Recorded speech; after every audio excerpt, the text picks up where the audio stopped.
한국항공우주산업화의가 DX코리아 2022에서 여러 가지 무기를 쏟아냈습니다.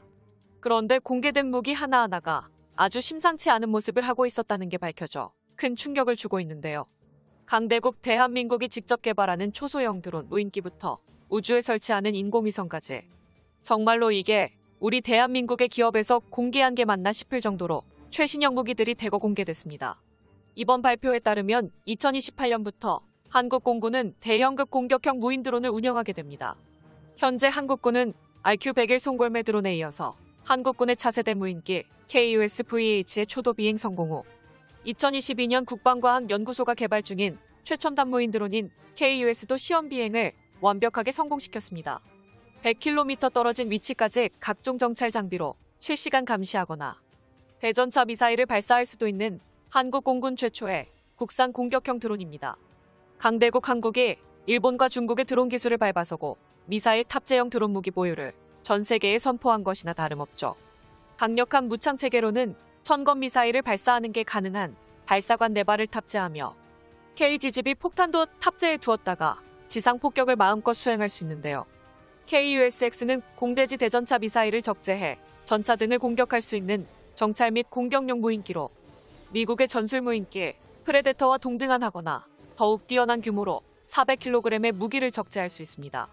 국방과학연구소가 개발 중인 미래형 1000건 공대지 미사일과 한국군이 보유 중인 현공 미사일을 장착하는 순간 주요 적국들의 기갑부대를 순식간에 초토화시켜 대전약 무기를 추구하는 한국형 미사일 드론이 비로소 탄생하는 것이죠. 한국항공우주산업에 따르면 미국 연구계획 및 SOTO 핵심 무장체계에서 영감을 받아 무인 공격기인 리퍼처럼 순항미사일을 발사시키는 공격체계로 발전시키겠다는 포부를 밝혔습니다. 모두가 알다시피 군사용 무인기는 목표를 포착하기 전 미리 띄워서 공중에서 비행하며 24시간 넘게 대기하다가 목표물에게 총포를 퍼붓다가 자동으로 복귀까지 하는 놀라운 능력을 지녔는데요. 또한 공격 목표를 못 찾거나 공격이 취소되면 다른 장소로 이동하거나 착륙하는 게 가능합니다. 예를 들어 터키의 전술 공격 무인 항공기 바이락타르 TV는 러시아제 단거리 방공망 판치르를 무력화시키고 수많은 전차와 기갑 차량을 파괴하여 무인기의 전면전 사례를 만든 적이 있는데요. 이번에 한국이 개발하는 공격형 드론은 이러한 터키산 바이락타르보다 훨씬 거대한 무인 공격형 드론입니다. 한국산 공격형 드론은 보다 먼 거리에서 적군을 정확히 타격하는 능력을 확보하는 것에 중점을 두었으며 무인 공격 드론으로 지상 연동작전의 화력을 획기적으로 확충시키는 게 가능해집니다. 동시에 대형급 무인 드론에 탑재될 소형 드론의 정찰 능력을 부여해 전투력을 극대화할 것입니다. 이러한 대형급 무인기가 400대 정도 한국군에 배치될 예정이고 생산 라인까지 모두 갖추게 되었죠. 이에 따라 우리 군의 사단과 여단급 제도의 감시 정찰 능력과 원거리 타격 능력이 비약적으로 향상될 텐데요. 이렇게 되면 여단 지휘부가 전방의 적 지휘에 대한 정밀 폭격 전술을 시행할 수 있게 됩니다. 무인 공격 드론의 장단점을 논하기에는 아직 따져보아야 할 것이 많지만 다른 국가들이 시도하지 않은 것을 시도해 볼 수 있을 만큼 대한민국의 항공기 제작 기술이 이 정도나 발전했다는 점만 보더라도 그 의미는 남다릅니다. 그런데 이후 공개된 무기에 해외 방산 기업들이 더욱 충격을 받았는데요. 바로 한국형 무인 공격 드론에 틸트로터 기술까지 접목시킬 계획을 진행하고 있기 때문입니다. 이번에 공개된 로터 무인기에는 일반 무인기와 달리 로터 블레이드 회전축이 움직일 수 있고 수직과 수평을 오고 가며 자유자재로 전환할 수 있어 고난도의 기술력을 보여줬는데요. 평소 이착륙 시에는 헬기처럼 수직 이착륙을 할 수 있고 수평 상태에서는 비행을 할 수 있는 무인 드론입니다. 이러한 기술력은 고속 기동 능력 덕에 강력한 침투 능력을 발휘할 수 있습니다. 하지만 로터의 위치를 전환하는 과정에서 상당한 시간이 소요되고 이 때문에 생존성이 떨어진다는 판정을 받았습니다. 이에 더해 잦은 고장으로 잘 쓰이지 않게 됐는데요. 하지만 대한민국은 이 모습풀이에 문제를 하고 틸트로터기의 개발 방향을 올바르게 진행하였으며 고속 기동 능력을 살린 무인 공격형 드론에 적용시키는 데 성공했습니다.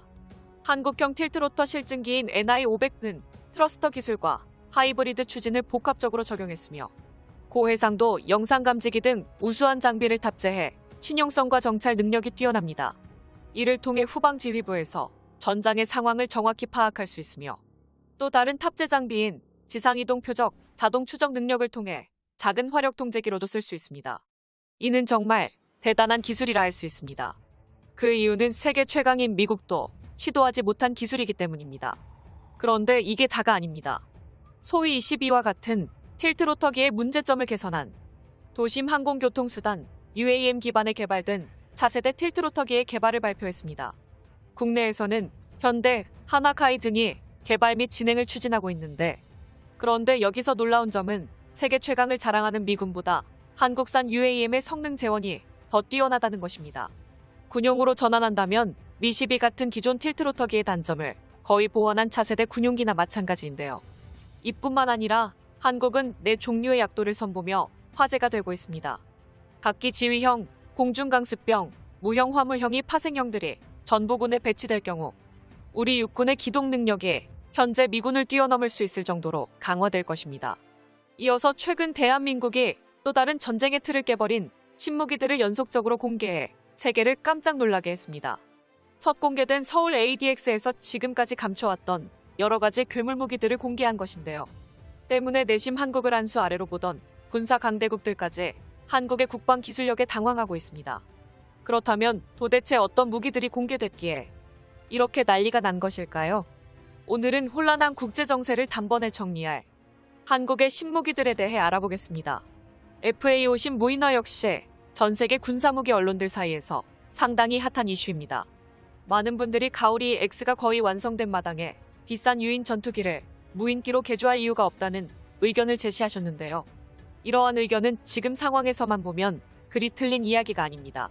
하지만 숙련된 공군 조종사 부족은 대한민국뿐 아니라 전 세계 공군이 공통적으로 겪고 있는 세계적인 추세이며 비교적 짧은 사정거리의 공대지 무장으로 적을 타격하기 때문에 생존성이 낮은 공격기를 유인기로 운영하는 것은 여러 문제점을 남게 됩니다.